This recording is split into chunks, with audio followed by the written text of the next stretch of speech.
This video should be watched alongside the video where I look at the themes explored in the CSEC poems. Knowing what themes and devices the poems deal with is essential to answering the poetry question on the CSEC English B exam. In this video, for each of the 20 poems, I will, as briefly as possible, look at the main devices used.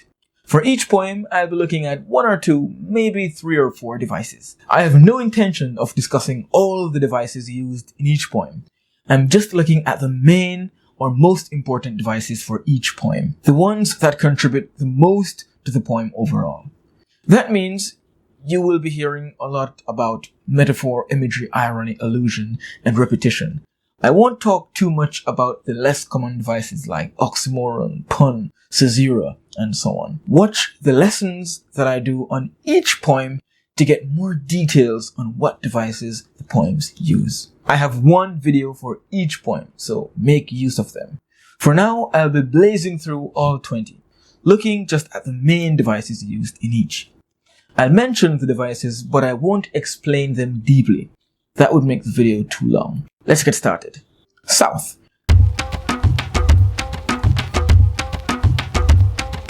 We see a whole lot of imagery as the beauty of the Caribbean as well as the dreariness of the North are described. The whole poem provides a contrast between the South and the North. In the last stanzas, we get a lot of personification as nature embraces the speaker who is returning home. Sonnet composed upon Westminster Bridge.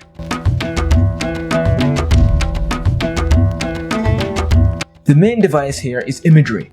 We see the vivid descriptions of the scenic beauty of the early morning London. We also get a lot of personification.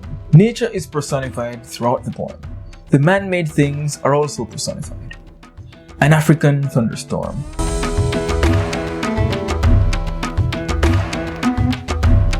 Symbolism is the main device here, as the thunderstorm is used to represent colonialism.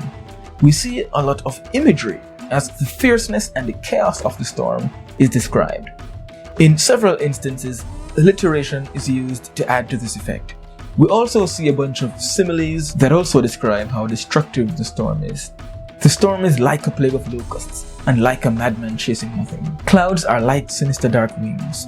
We see clothes waving like tattered flags. This is the dark time I love.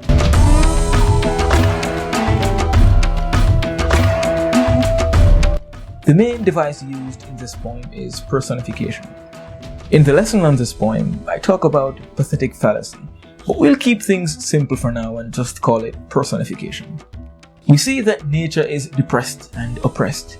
The sun is hiding, the flowers are bending their heads in awful sorrow. Dulce et decorum est. The most important device used in this poem is imagery. There is so much imagery. Be sure to watch my lesson on this poem to understand just how effective the imagery is. Throughout the stanzas, we see the vivid and graphic descriptions of the soldier's experience on the battlefield. Specifically, the death of one soldier is described. The imagery is used to immerse us into the horror of war and give us a clear picture of how terrible war is. This is so we can be disillusioned, so we can see that war, or dying for one's country, is not sweet and fitting. The poem also uses lots of sonic devices, especially rhyme, cacophony, and alliteration. These are used to reinforce the imageries and highlight the terror and extreme difficulty that encapsulates a soldier's life. Bird shooting season.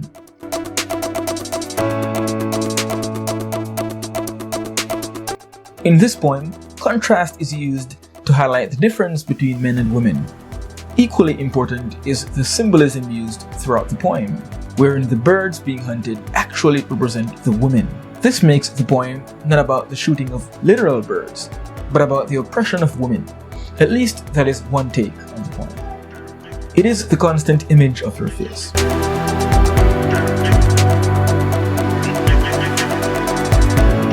Here we see personification as the main poetic device, as a country is compared to a woman.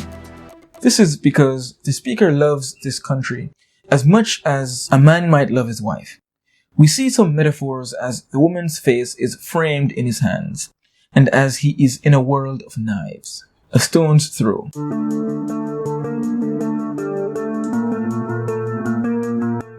a stone's throw, we have allusion, as the whole poem is alluding to a popular account found in the Bible. We get lots of brutal imageries and metaphors that describe how the men are abusing and wish to continue to abuse the town prostitute. Test match Sabina Park. The main devices here are contrast and irony. The contrast is in the comparison between the English culture, language and cricket team and those of the West Indies. The irony is that while the speaker entered Sabina Park feeling high and mighty because of his whiteness, he ends up being ashamed of that very whiteness, embarrassed because of how poorly the English team has played. Also ironic is the fact that even though the English were the ones to invent cricket, the West Indian cricket team is performing much better than the English team. West Indies, USA. Contrast and irony are the main devices in this poem. The poem contrasts Puerto Rico with the other Caribbean islands. Puerto Rico seems to be much richer, much better off than the rest. However, the irony hits when we realize that Puerto Rico is actually in many ways worse off, or at least just as bad as the other islands. We also see the irony in how the USA claims to be some kind of sanctuary or haven for those who are struggling, but turns out to be very unkind to those same people. Similes and metaphors can be found throughout the stanzas. They describe the financial and cultural situations within Puerto Rico and other islands. Dreaming Black Boy.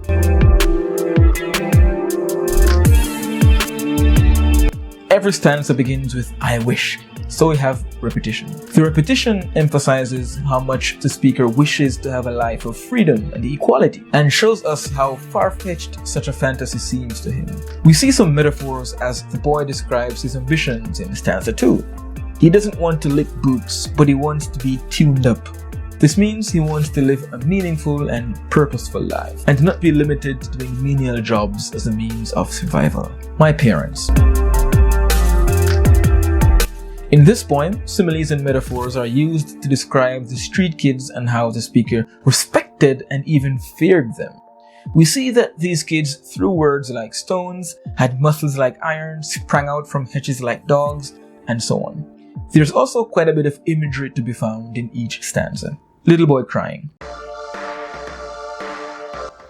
This poem is jam-packed with metaphors. The metaphors are used mainly to show the little boy's perspective of the father. The father is a giant, an ogre. Metaphors are also used to give animalistic qualities to the boy.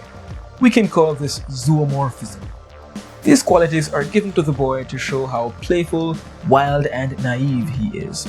We see more examples of metaphor as the boy's tears are sent to scald the father under the mask. This means, even though the father acts tough and strict, he really loves his son and does not enjoy punishing him. Mirror. Here, the speaker is a mirror, so we can say that personification runs through the whole poem. There are some metaphors that compare the mirror to several things, such as a god and a lake. These metaphors tell us what the mirror means to the woman in the poem. The woman speaks to the man who has employed her son. We see lots of metaphors and imagery in the first stanza, as the woman experiences pregnancy. Then we see sarcasm in the next stanza, as she describes how the child's father is absent. We go back to metaphors as the mother stresses over the path her son has taken, a life of crime, perhaps. Then we have loads of biblical allusion, as the mother accepts her son's fate and resigns herself to mourning her son's death even before he actually dies. Old hike. The main devices used here are imagery and rhetorical question. The many rhetorical questions are meant to humanize the hike and let the readers feel her pain and think deeply about her frustration. The hike is trying to convince us that she is the real victim here, so we can sympathize with him. The poem has lots of imagery. The imagery is used quite heavily as the hike describes how addictive the baby's blood is to her. This serves the purpose of convincing us that her addiction is real. She can't help but go after the babies, once upon a time. Repetition is an important device here. It is used to highlight how hypocritical and deceptive the world has become. We see the metaphor used quite a lot to talk about the hypocritical and even sinister behaviors of people. We see the ice block cold eyes, the searching of empty pockets, the wearing of faces like dresses, the snake fangs, and so on.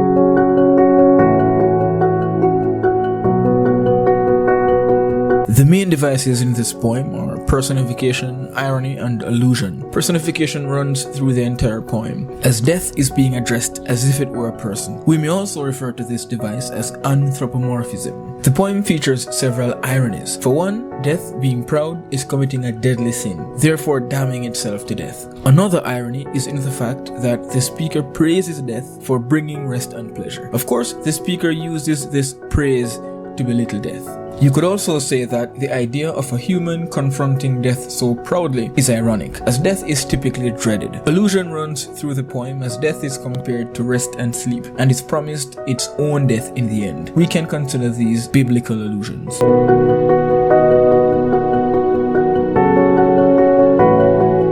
Personification, imagery, and metaphor are the main devices here. Throughout the poem, nature as well as the art's tools are personified.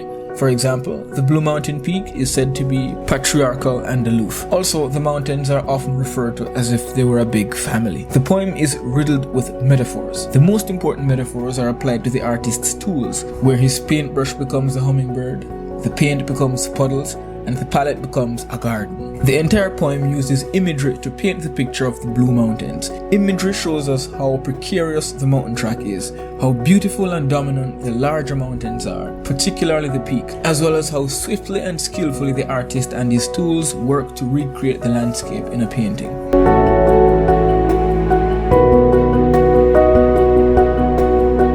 This poem makes use of so many devices. We see personification as the environment is given human qualities. The grass is idle, and the idleness of the grass requests praise.